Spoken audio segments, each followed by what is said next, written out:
Goshamahal MLA Raja Singh ఇంటి దగ్గర recce కలకలం రేగింది. రెక్కి నిర్వహించిన ఇద్దరు వ్యక్తుల్ని పట్టుకున్న పోలీసులకు అప్పగించారు. రెక్కి నిర్వహించిన ఇద్దరిని షేక్ ఇస్మాయిల్, మహమ్మద్ ఖాజాలుగా గుర్తించారు. ఇద్దరి ఫోన్లలో రాజాసింగ్ ఫోటో లభ్యమైంది. వీరి వద్ద నుంచి గన్ బుల్లెట్లు స్వాధీనం చేసుకున్న పోలీసులు విచారణ జరుపుతున్నారు.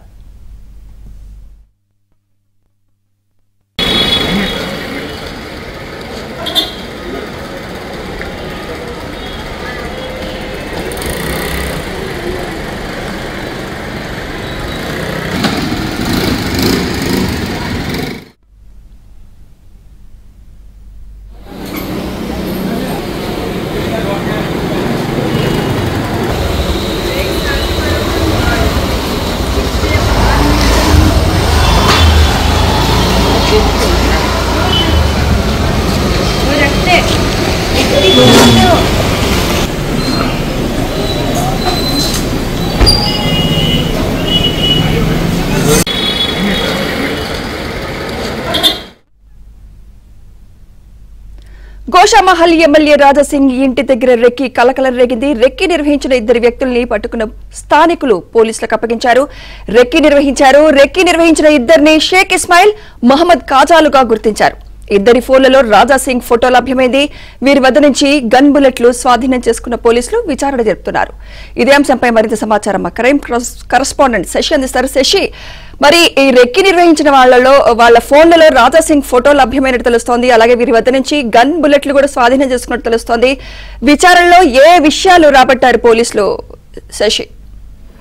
గోషామహల్ ఎమ్మెల్యే రాజాసింగ్ ఇంటి వద్ద ఇద్దరు వ్యక్తులు అనుమానాస్పదంగా తిరుగుతూ ఉండడంతో స్థానికులు వారిని పట్టుకున్నారు. అనంతరం మంగళహాట్ పోలీసులకు సమాచారం ఇచ్చారు. దీంతో మంగళహాట్ పోలీసులు ఆ ఇద్దరు వ్యక్తులను కూడా అదుపులోకి తీసుకున్నారు. అనంతరం అక్కడి నుంచి మంగళహాట్ పోలీస్ స్టేషన్ కు తీసుకెళ్లి వారి ఇద్దరు కూడా విచారించారు. అప్పటికే వారికి సంబంధించిన మొబైల్ ఫోన్లను కూడా స్వాధీనం చేసుకున్నారు. అయితే ప్రధానంగా ఇక్కడ ఉండేటటువంటి స్థానికులు వీరిద్దరు కూడా రెక్కి నిర్వహిస్తున్నారు అన్నట్టుగా అనుమానిస్తూ ఉన్నారు. అందులో భాగంగానే పోలీసులకు సమాచారం అందించారు. దీంతో పోలీసులు అయితే అదుపులోకి తీసుకుని విచారించిన తర్వాత వీరిద్దరు కూడా బోరబండ ప్రాంతానికి సంబంధించినటువంటి ఇస్మాయిల్ మరియు మొహమ్మద్ ఖాజాగా కూడా గుర్తించారు. అయితే ఈ ఇద్దరు కూడా బోరబండ ప్రాంతంలో స్థానికంగా ఉన్న వారితో గొడవలు పెట్టుకుంటూ ఉన్నారు. సో వారిని భయపెట్టేందుకు తమకు చాలా వరకు ప్రాబల్యం ఉంది, ఎమ్మెల్యేలతో పరిచయం ఉంది అంటూ కూడా వారిని భయపెట్టేందుకు వీలుగా రాజాసింగ్ ఇంటి ముందు ఫోటో తీసుకుని ఆ ఫోటోలకు సంబంధించినటువంటి స్టేటస్ కూడా పెట్టుకున్నట్టుగా తెలుస్తుంది. ఇదే విషయాన్ని ఇటు పోలీసుల విచారణలో ఇద్దరు చెప్పినట్టుగా కూడా తెలుస్తుంది. అయితే ప్రత్యర్థులను భయపెట్టడానికి ఈ ఎత్తుగడ వేసినట్టుగా వారిద్దరు పోలీసులు చెప్పారు.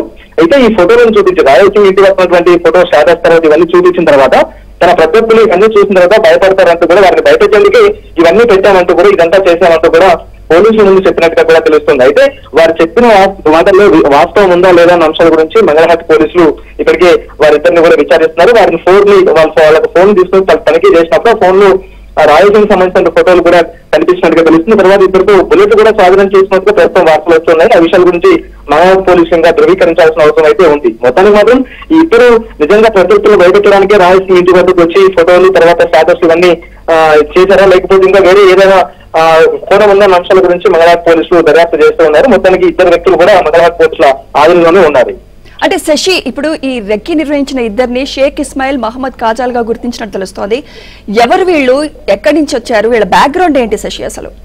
అంటే ఇంతకుముందు మనం చెప్పుకున్నట్టుగా ఇద్దరు కూడా బోరబండ ప్రాంతానికి సంబంధించిన వారుగా ఇప్పటికే పోలీసులు గుర్తించారు. వెంటనే సమాచారం అందుకున్న తర్వాత ఘటనా స్థలికి చేరుకుని అప్పటికే స్థానికులు ఇద్దరిని కూడా బంధించారు. అప్పటికి పోలీసులు ఇద్దరిని తీసుకుని పోలీస్ స్టేషన్ కి తరలించారు. అయితే వారిని విచారించినప్పుడు, వారి ఫోన్ తనిఖీ చేసినప్పుడు, లేకపోతే వారిని విచారించినప్పుడు తాము బోరబండ ప్రాంతానికి సంబంధించిన వారిగా కూడా చెప్పారు. ప్రధానంగా ఆ ప్రాంతంలో అల్లచిల్లగా తిరుగుతూ ఉంటారు. స్థానికంగా ఉండే వారితో చాలా గొడవలు పెట్టుకున్నట్టుగా తెలుస్తోంది.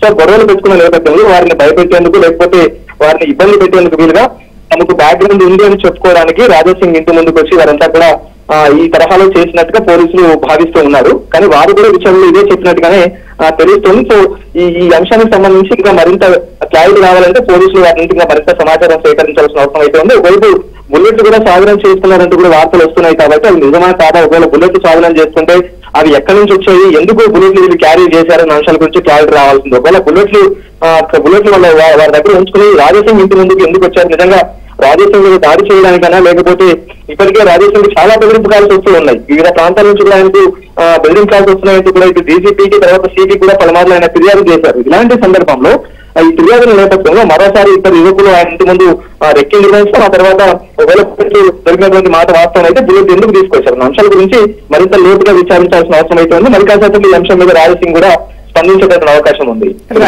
Right thank you Shashi.